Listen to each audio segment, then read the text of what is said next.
All right, welcome the fuck back. We're here doing some podcasting. We got a guest. You won't be able to see them because this is not a visual element. So apparently, I've been told I don't do that so well. I go that one over there, and somebody yells their name and goes, "It's so and so speaking," and I'm like, "Oh yeah, oops, my fucking bad." So Sweet's here with me, and me, Scott, obviously, and we have Jeff from Kook. That's me. Hello, everybody. He does stuff musically in Kook, and he's here to chat with us. Sweet's gonna be more familiar with you than I am, I do and maybe Jeff, but Jeff is the other Jeff from us is not here. He's played a show with you guys. We have not. Just rocking out to our background music drummer right now. Yeah, we've got a little drum teacher making some noise for us. He's it's like being on Conan. You just hear like some theme drums kicking in, then you walk on and wonder what the hell was wrong with your life. Max Weinberg. How you ended up on Conan. That was the drummer, right? That was his old drummer, Max Weinberg. So somebody I was just listening to was telling hilarious stories about what an asshole Max Weinberg is and how he used to yell at everybody in the band and throw baby fits all the time. Oh, sounds about right. Yeah. Hope so. Well, his son's now the drummer of Slipknot, so. Yeah. But when you're the boss's drummer, man, I mean, you can do whatever you want. I guess so. That guy had to constantly get like surgery on his hands because he has shitty technique, but he's such a good drummer. He's like, look at me go. I play with Bruce Springsteen. I'm awesome. Yeah. You're like, whatever. Good for you. Yeah, I'll admit to not being a huge Bruce Springsteen fan. Neither am I. Sorry. I know. I might have been born in the USA, but And their heart's in France? What? Yeah, that's a good list. Let's make a list of bands that people will hate us for not liking. So let's start with what? Metallica? Oh. People get mad at that? I'll volunteer Slayer. That'll get me in a lot of trouble. yeah. Slayer died with Jeff Hanneman. Oh, yeah. Just like Bill Paxton today. Oh. Yeah. So bummed about that. I woke up to that and that sucked. Yeah, I was all, oh, what's going on in the world? Oh, fuck this. Why did I even bother opening any social media? Yeah. Yeah, I was waiting for all the memes, but of course the most important one was the how would you like a nice greasy pork sandwich served in a dirty ashtray. I just posted the video clip from Aliens. Yeah. We're in for some fruity shit now, man. Game over. Game over. Yeah. Exactly. He just had that series, the Training Day series. I don't know if it started yet, but Yeah, it's on. Unfortunately, not anymore with his character. Oh. That's gonna suck. I was interested to see like what it was gonna look like. 'Cause I was like, oh, one of these days I'll give it a peek, see how much different it is in the movie, and then yeah, never mind. I don't know if I want to bother now. Bill Pullman better watch out. He's next, right? yeah. Oh man, someone's got to save the president. Yeah, You would that's think Chevy Chase would have gone by now, but Jesus Christ, man, it's like anger keeps you alive. Well, assholes don't die. Exactly. They stick Keeps your around. blood pumping, keeps your heart healthy. Yeah. Be so angry all the time, and everybody's like, "You're gonna get stressed and die." No, fuck you. I'm living longer. Have either of you guys seen Bill Paxton's directorial debut, Frailty? Oh, that sounds familiar. Frailty was this creepy horror movie where it's about the God's Hand killer, if I remember right. And so what happens is, I think Matthew McConaughey is in it. Yeah. Let's go with that. Someone can fact check later, but Matthew McConaughey is in it, and he's in the back of this cop car, and they're on their way to go find the God Hand killer, and you just hear this story that Matthew McConaughey is talking about, and it's made to make you think that his dad is the God Hand killer, and so like he was possessed by Jesus to go find and hunt all these sinners, and so like they built. It's real sad. This is the reason why I wanted to build a bunker in my old house, so I could use it as a practice studio and not a fucking murder shelter. But like Bill Paxton plays the dad, and he makes his two young ass kids fucking dig this 10-foot hole, like 15 by 15, right underneath his tool shed, and so like lift up the whole floor and go down to the cellar, and that's where he like not exorcises the demons out of these evil people, but pretty much he kills demons in his basement. Wow. And you're just sitting there going, is this real or is this just fucking like, am I about to get Kaiser Soze right now? I don't know. Yeah. And without ruining anything, it's a good movie and people should go check it out. I need to watch that. I have 2 little kids too, so I guess I better start getting them digging in my backyard. It just reminded me of growing up. Like, my dad always made my brother and I fucking do all the fucking work, and he would look at it and be like, you're not doing it right. God damn it. And like, then kind of do it himself, and we're like, what'd you need us for? Yeah. To get it started. We were kind of pieces of shit. Yeah. That's how you get the work started. You make somebody else start it, and then you go in there and finish it. You're like, well, now the hole's already there. Might as well get in there. Well, I invited you here, Jeff, because in 2 Sundays, you and I are playing a show at the Ritz in San Jose. Yes, indeed. We're playing your band Kook and my other band High Sorcery are the opening acts for damn it. Slow Season, Beastmaker, and Mothership. And is it only Mothership that is touring on their newest release, or is Beastmaker's album out yet? No, so the Beastmaker album is not out yet. We played with them in December, and Trevor mentioned that it was close, and I think they have a release date. I want to say there's an April or May release date, but the Mothership album is actually imminent, and I know that Kelly just posted yesterday that even though the release isn't until after the show, they're going to be selling copies of the vinyl there. So it will be available. And they've released a couple singles, the Crown of Lies, and it sounds great. So I can't wait. I mean, this is, for San Jose at least, a place where rock and roll has a real uphill battle. Mm-hmm. This is a kick-ass show. And hopefully lots of people come out, because then we'll get to put on more shows like this. Yeah, one of the 2 drawbacks, in a sense, for San Jose shows is there aren't very many places to play, so we get skipped over a lot. And there's not very much parking for bands to park their vans, RVs or whatever. Everything's now pretty much like paid. Yeah. And it's like paid by the hour, so it's like it really fucks any like touring band, so it's like you can't even park like in the back alleyway of venues anymore. Except the Ritz. They always block off that whole side street right next to the load-in door. Oh, really? For all the band vehicles. Oh, that's cool. Yeah. No, they're trying. The Ritz is, I think, really gonna help. The folks running the show over there, Corey and Eric, are real focused. The biggest issue is, frankly, that we're sitting in the 55-mile radius zone for blackout. So if you play San Francisco, they won't let you play San Jose. If you play Oakland, they're big enough band, national touring bands.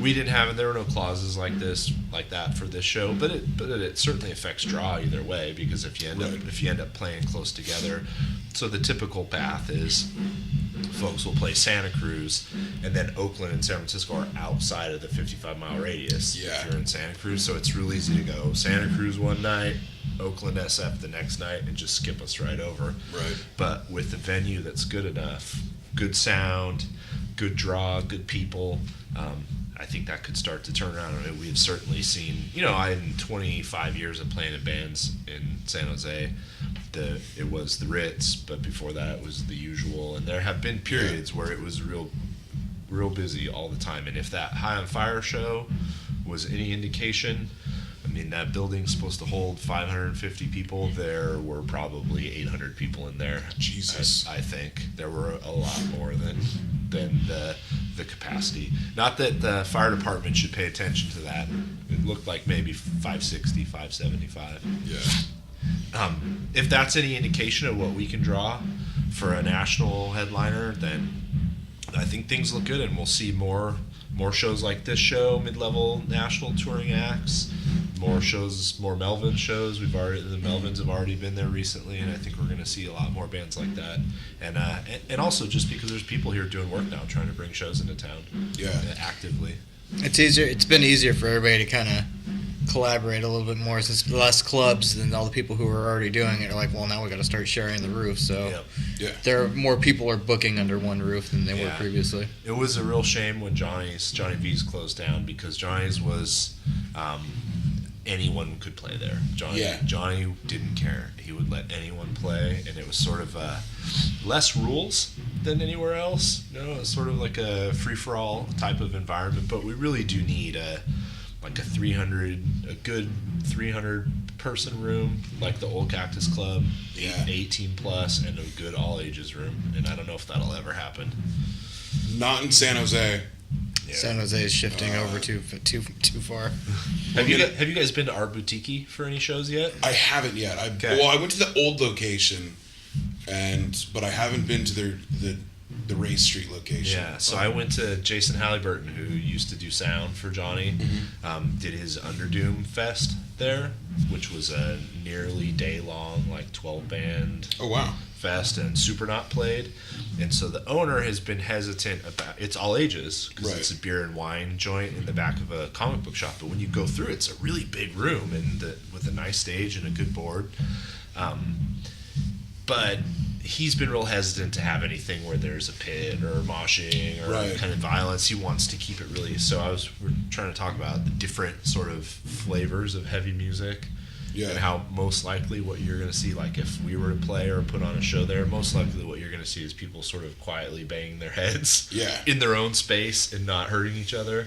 And so I think I might have cracked him a little bit. And when Supernaut played, I was like, so is this okay, this band? And he said, yeah, absolutely. And I said, well, good, because there's a lot more bands like that we could bring in here. And that's all ages. Yeah, and I believe Drawn Heavens has played there, and I believe El Guapo has played there, but they're more, they're still heavy, but they're more instrumental. Yeah. Well, El Guapo's not as much ambient as Drawn Heavens is, but... what he doesn't want is punk rock shows. And that's totally fine. Hardcore and... probably black or death metal or who knows. And that makes total sense. Like our buddies in this old band NVS, they played a show there and they were known for their antics and stuff, but they tamed down in their last 2 years of being an active band. And they played the Art Boutique, and the guy was like, oh, I know about you guys. I don't know if I want you guys here.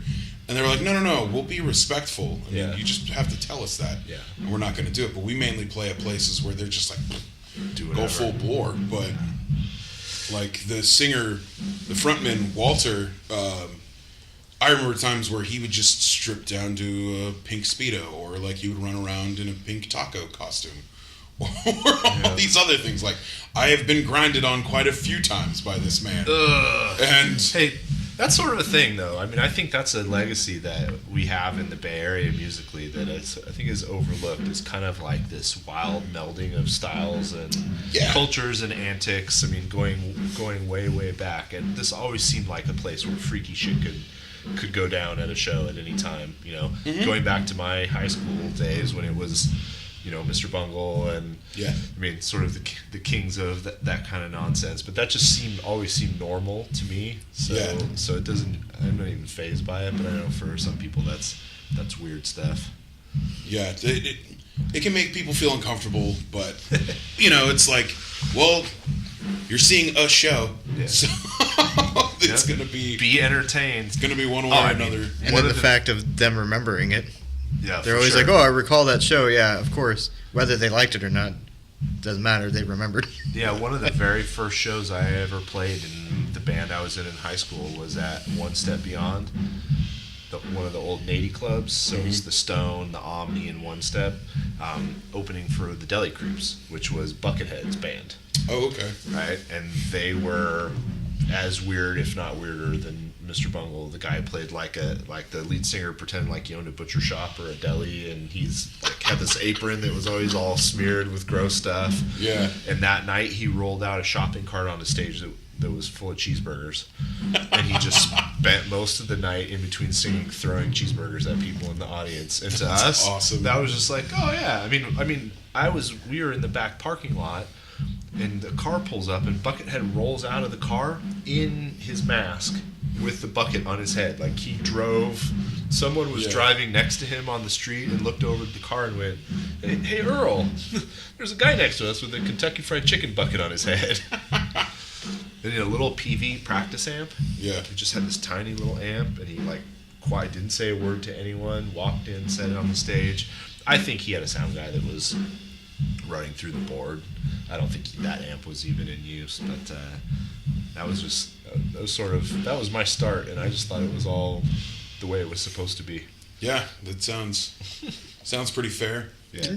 So I will say though, if you're thinking about coming out on the 12th, unfortunately, I don't think there are going to be cheeseburgers thrown at anybody. This is actually, I think, a really interesting show for someone who's like, I don't know about this stoner or doom or whatever, because basically if you like Black Sabbath, if you like Led Zeppelin, if you like UFO or Priest or even some Southern rock, all these bands that are playing are doing really great stuff, but it's not great, it's not insane, and you'll hear something that's familiar that you'll get it. Like Slow Season, there are moments when they're playing that I feel like Led Zeppelin came back from the dead and started writing new music, and obviously Beastmaker has a huge Sabbath influence. Oh yeah.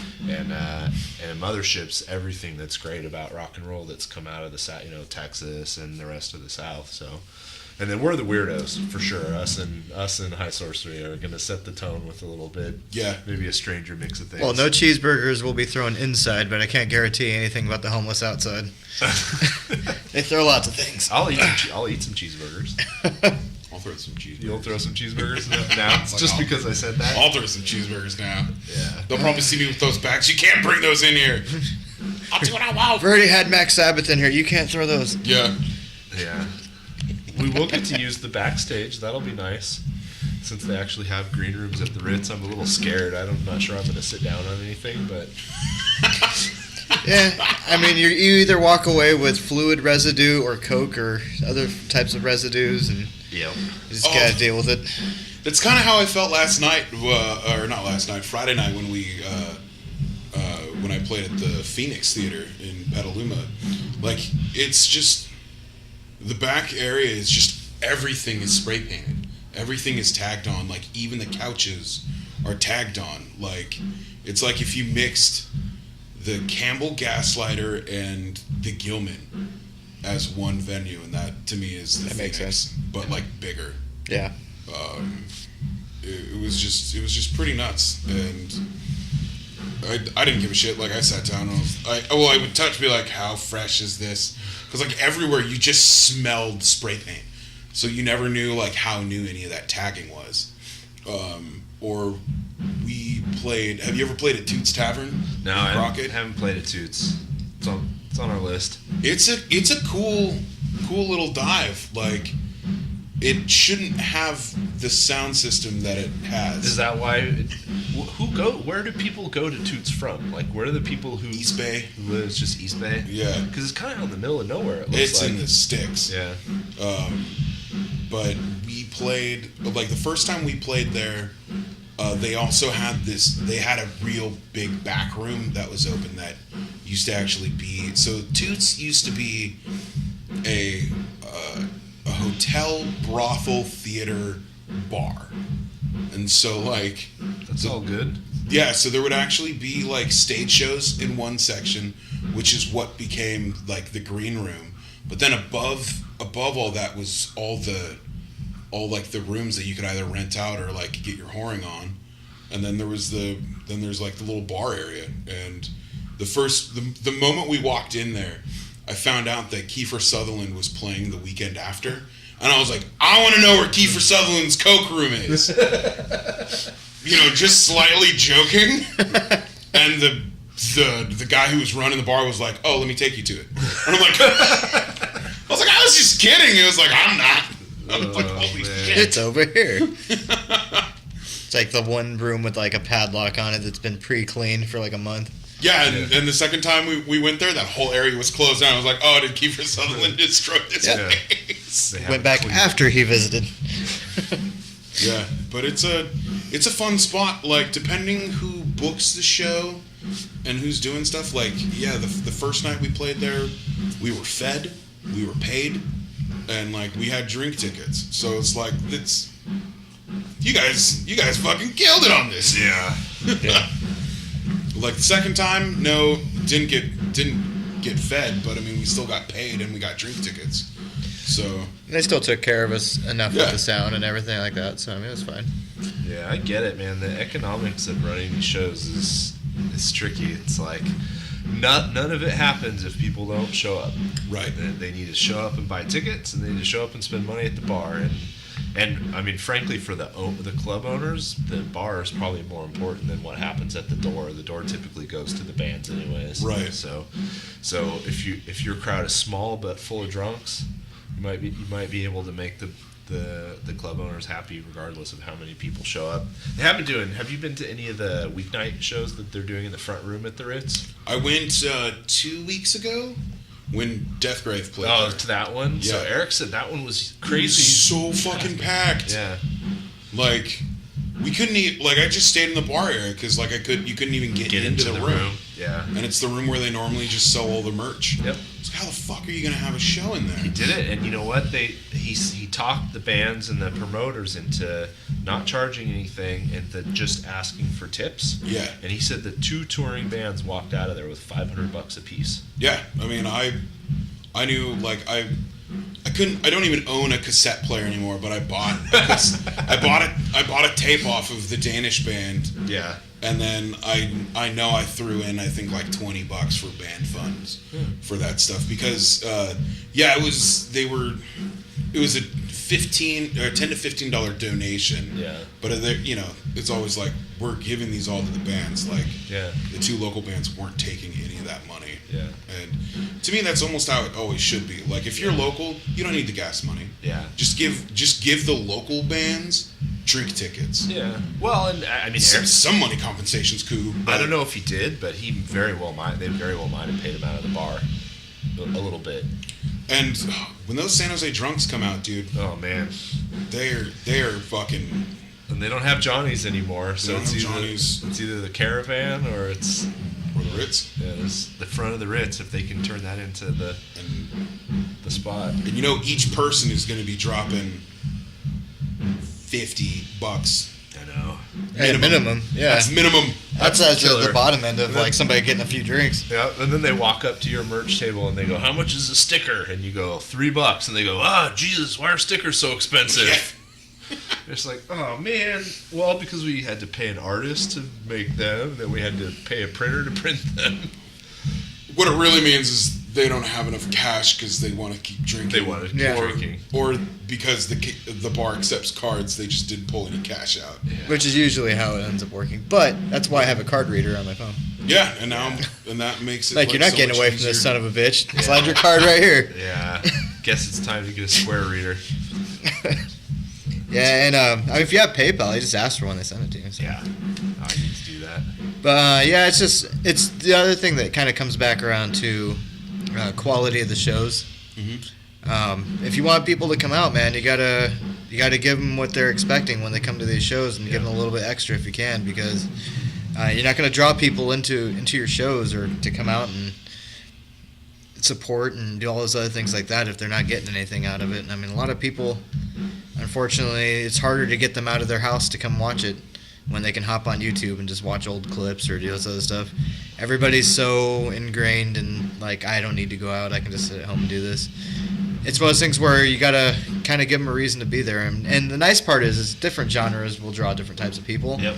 You know, there's an experience you can get from like a show that you guys are about to put on that somebody will struggle more at home trying to get into the same vibe and the same Absolutely. atmosphere. You know, you don't get those same type of things.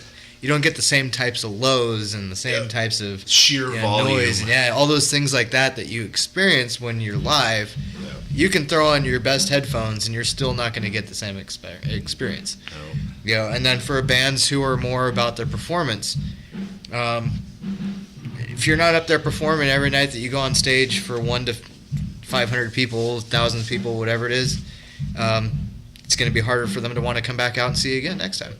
So it's one of those things where everybody's got to make sure that, you know, we're giving them all we got so that they're going to want to come out and keep coming to those shows and stuff like that. Yeah, and that's why we try to make these all events, you know, make it like a thing that, like this, because you can, I mean, I could throw together 5 shows a week that are just match up random bands, and that's a lot of what happens. And if you don't curate the band list well, And people walk out and they're like, well, that punk rock band was okay, but the folk band was weird. Not sure why they were there. And then the death metal band is not really my thing at all. So it's not that you have to slavishly stick to, you know, real narrow style definitions, but people generally want to see a group of bands that are kind of in the same ballpark, and it's better for everybody if they are. And I'm always one who likes seeing an eclectic show, and like especially like back in, you know, the late 90s and stuff, when I was like just getting into high school and getting into local music, you know, I could go to like a Gaslighter show or a Cactus Club show, and sure, all these guys might be in a quote unquote metal band, but you're not hearing the same band like 4 times. Yeah.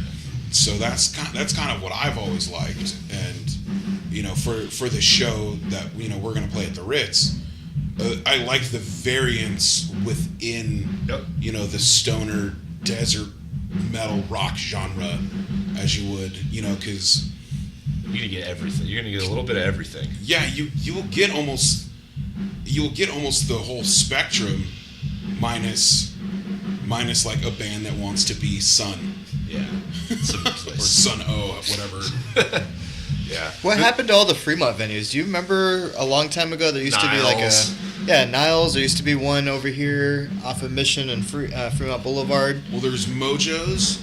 It was like an old pool bar bowling alley place that was on the other side. There was I only knew of Niles and Mojo's, and as far as I know, Mojo's like stopped doing all live music other than like hip hop and like reggae ska. And they were right down like a few blocks from a pizza place that used to do shows constantly too. That was all ages. Yeah. There was a lot of places here even that all kind of just went disappeared. Yeah, it's a lot of things. There has to be a confluence of like the city's into it. There's enough band. I mean, the real problem is there aren't enough bands. And you know, and that goes back to simple things like when I was talking to Eric when he was looking at taking over booking for the Ritz, he basically said what I look at is how many bands are there in an area, because for every national touring band that comes through here, we need local support bands. Are there enough local bands with local draw? And he said San Jose was right on the edge of are there really enough bands? So, you know, like Patrick said at Playback Studio, start a band. Like if you're thinking about it, now's the time, because there's a really good kind of upswell of momentum around heavy music, and I think it's and it doesn't matter how old you are. That's actually been the coolest thing about, you know, I took a little bit of a break raising kids and stuff. How dare you? I know, but when you look across all of this sort of the palette of bands that you're going to see at Psycho Las Vegas, let's just say that's sort of the universe of bands that we're talking about here. You'll see 18-year-olds and you'll see 75-year-olds, and nobody gives a shit where you fall in that age spectrum. So it's like you can be at any stage of your life, any stage of your music career, as long as you get together with good people and write good music, there's an audience for it, which is, I sort of felt like, who's going to want to, you know, watch a band with a bunch of 40 to 50-year-old guys? Nobody cares. If they fucking hold it down, like nobody cares. Yeah, to me that's all that matters. Yeah. Is like if you're on stage, you look like you're enjoying what you're doing, and just like the music is good. I'm there 100%. No matter how old you are. Yeah. Nothing else matters. Oh, we quoting Metallica now? I mean, we're talking about aging rock stars. I mean, shit, dude. Lemmy, prime example. Yep. That dude did his thing, and you knew you were going to get a Motorhead show every fucking time. Yeah. And he did it till the end of his time. Judas Priest, same thing. Like, those dudes are all old and still fucking killing it. Iron Maiden. Yep. Those dudes are old as fuck, and they will run circles around these kids. Dream Theater, Queensryche, those guys that are all still playing and still tearing up venues all over the place. It's just bizarre. Yeah, I missed the Arthur Brown trip through here, but everyone lost their minds when he played Vegas. Most people don't even know Crazy World of Arthur Brown. Dude's 75. I saw clips of him on stage. From 20 feet back, you wouldn't have known he wasn't 30. Yeah. That's what Bobby was saying. Bobby wanted to go to that show, but because of the whole storm, and pretty much us losing like half of 17 in Santa Cruz, whatever. The beginning of the end of California. Yeah, it'll soon be Waterworld or Enema.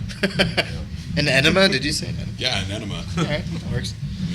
Learn to swim. Yeah, it has been semi-apocalyptic around here for the last couple of weeks. Which is fine. Needed something different to happen around here. Yeah, cleansing was. And speaking of having enough bands, it's still bizarre that the practice place in San Jose is still that hard to get into. It's still packed full of bands. Oh, practice place? Yeah. The worst place ever.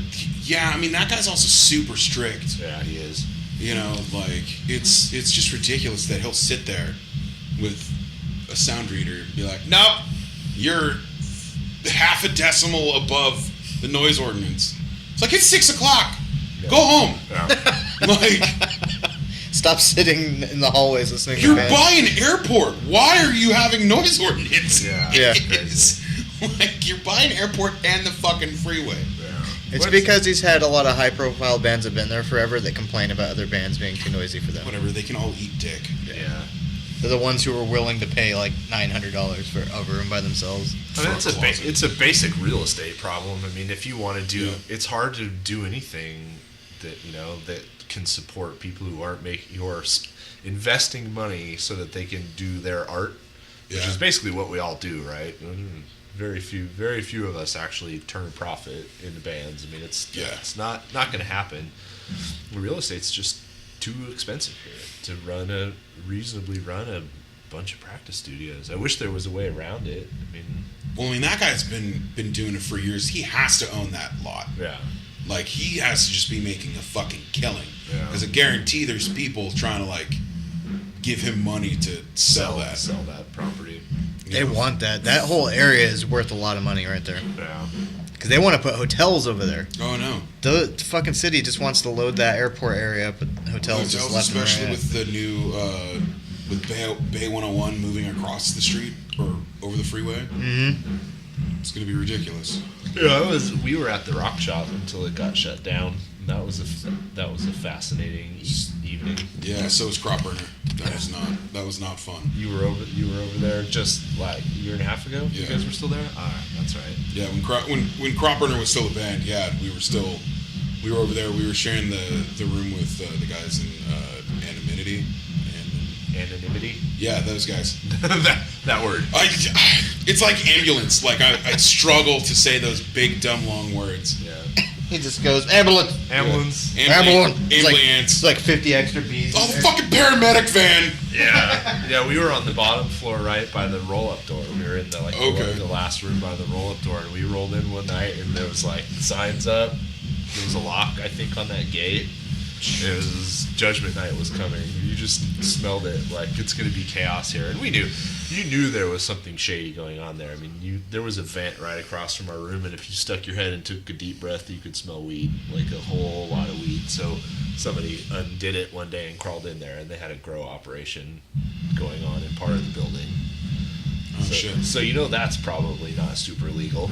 No, I didn't even know that aspect. I just figured that the landlord wanted to just sell the whole thing, and I thought it was going to get like torn down for new properties, but that 8-bit place came in and redid the whole thing.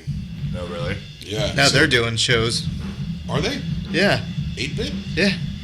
So I don't know how. So what's there now? Practice studios? Yeah, as far as I knew, it was like practice studios again. Huh. They've got one space where they do little shows. It's like all ages or something like that. Oh shit, that's we'll have to go check that out. It's bizarre. Like they're really picky about who they put in there. Like I've never the promoter has like the same rotation of people that he keeps putting in there. Sounds about right. Yeah. Probably all people who practice there. So probably what it is like that underground like garage area where before Nevin bought the actual rock shop, that's where they would have shows. Oh, okay. They would have little underground shows down there, and like some of the bikes for beers or whatever. That would be like one of the last stops. Oh, gotcha.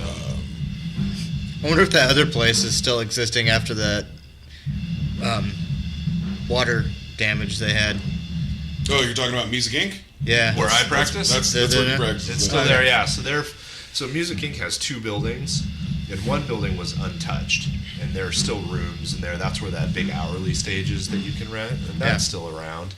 The whole front half of our building got soaked, except for our room, and then the room next to us is Insolence, and Dolores is the room that they share. And our rooms were fine. But no, they're close. They just laid in the new flooring. The rooms are all sheetrocked.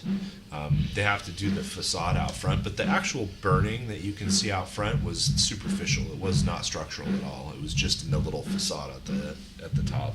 Well, that's good. That was a weird night. We practiced, and I was on my way home when I saw something pop up in my Facebook feed that our practice studio was on fire.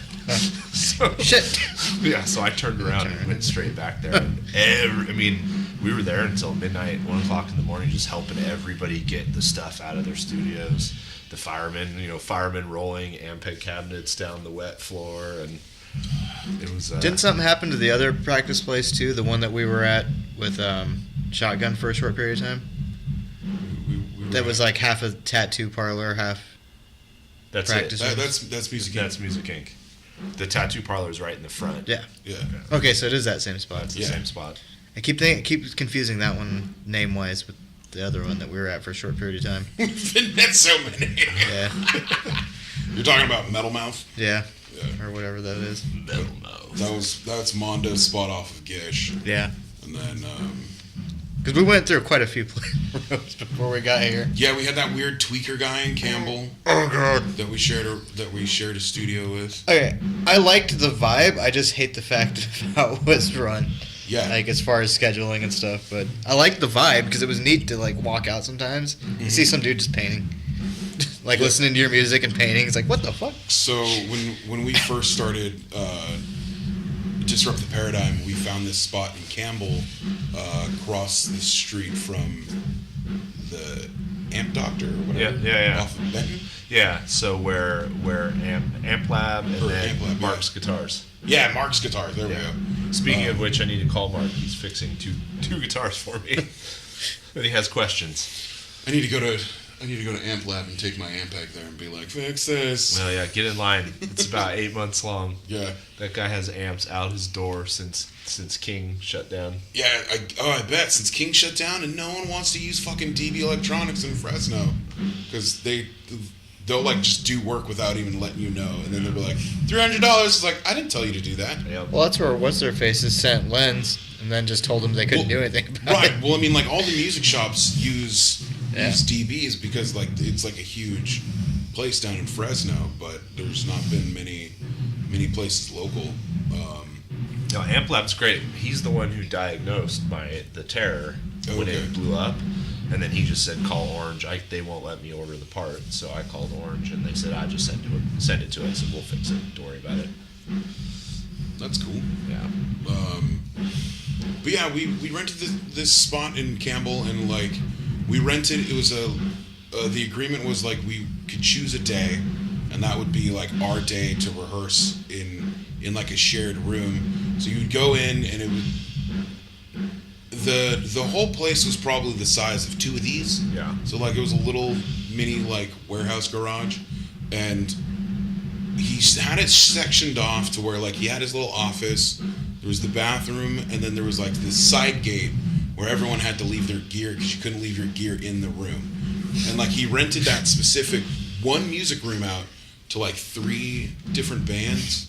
And then his own band, and then there was like this photographer painter guy who had like this huge other open kind of like studio thing, and it was just so weird.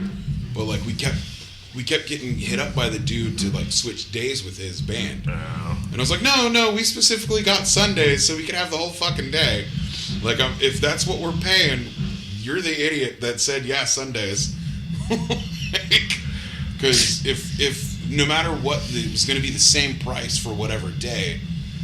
We just wanted, the more amount of hours because we were just starting out. Yeah. So we wanted to be able to like go in, Sit there rehearse, all day. like go home real quickly, and then come back and rehearse again. Yeah. Like Whatever we wanted to do, it was kind of like just have that whole Sunday for that. yeah, but the guy was just kind of being an annoyance. So we were just like, all right, let's find somewhere else. But it was a cool place, kind of wired all janky, but Yeah. whatever. Yeah, I have a dream. I keep watching for like motel or church properties to go up for sale and open a place that has rentable practice spaces. And the motel's perfect. Like clear out a motel room, soundproof. Yeah. Each individual room is a practice room. Then With its own bathroom. with a bathroom, Yeah. and then reserve some set of the rooms to rent out as rooms, and then use whatever the lobby area or whatever the restaurant or whatever they had before as a venue, as a performance space, and then even make some retail space. You could have a guitar shop, you could have a repair shop, and have just this complex of go see music, go to the bar, have bands, because it's always more interesting when there are bands that are practicing, when there's just stuff going on, people around. They used to do shows at Music Inc. completely against the law. Right. They were private parties. Yeah. Except they sold tickets ahead of time, which you don't typically do. They kept getting busted. Then they were selling booze. Then they just said, fuck it. Yeah, no, trust me, I was in a band with Brian when they were doing that, and it was a mess. But the whole vibe was really great because it's like, you wander out of your practice room, and then there's going to be a show over here, and there's lots of people around. And bands just felt like a good, interesting scene. It would be great to have a place like that was sort of a home base for. If everybody had a bathroom in their practice room, you know how easy it would be to tack on a deposit? Oh my God. You just be like, "There's a deposit. If you ruin anything, you don't get your deposit back." I'm gonna, I'll throw down an extra $100 to whatever rent I'm a part of if we had our own bathroom. Yeah. God. Gotta keep reminding everybody in your band, shut the door and you fucking walk out. I don't want to smell shit the rest of the time we're practicing. Yeah. If you have to shit, please shit like an hour before practice. Or after. Or right when we're done. Or over the fucking rails out the front. Yeah. Let it drop down to the bottom floor. Yeah, so that's my dream. I don't know. It's highly unlikely. You'd have to have friends in zoning, and I'm sure it would be a massive amount of work, but... Well, yeah, I mean, that would be a great idea, especially if you did like one of those, a lot of the old Motel 6s, they're closing down slowly around here. Because they're square-shaped. Yep. You can drain out the pool out in the center, put a cover over the top, bands can sit down in the pool and play, people could be around it. Oh, that'd be rad. And most of those Motel 6s, like the one that's way out here in fucking the boons of right between Milpitas and Fremont, there's nothing else out there. What sound would you have to worry about? It's like next to a freeway and like a bunch of industrial lots. You have all your own parking too. Yeah, parking. I'm thinking like along Monterey as you head out of downtown. They're kind of slowly revitalizing all of that. Yeah. Somewhere around there's got to be just an old 50s, 60s motor lodge that's just like sitting, rotting. It's got to be. Somebody's going to finally go, you know what? To Craigslist. Yeah. If we want to do something with this lot, why don't we just say do whatever you want with it? Yeah. Well, I mean, dude, there will be people who just sit on their property and it's like, this has been empty for years. Yeah.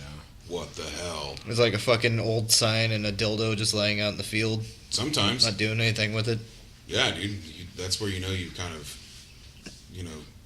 are on the wrong side of town. Or the right side of town. Yeah. But it does seem like South First and then even south of there is where they're trying to keep the entertainment. Like, I know they're not sad at all that Johnny's is gone, on Santa Clara. They're trying to push all entertainment sort of. Yeah, but it's kind of a bummer. It's like, I don't think it's the bars that they needed to really worry about. They need to figure out how to, I don't know, clean up their junkies. Yeah. And like have a good viable, place for like the homeless people. Yeah, that's certain. I mean, something's going on on that stretch, like maybe the little liquor store, the bodega that's like 2 doors down from Johnny's. They're definitely selling drugs out of there because there's just this concentration of junkies right in front of that building that doesn't make sense otherwise. Well, there's the, they just try to panhandle everything. Yeah. So like, there's all the BART stops, the fucking bus stops and stuff, and that's where you kind of like see them a lot. But It's weird that Johnny's went before the adult Toy shop. His neighbor. Oh, one night he said to me, he said, this is the Tenderloin of San Jose. Yeah. And I'm the mayor.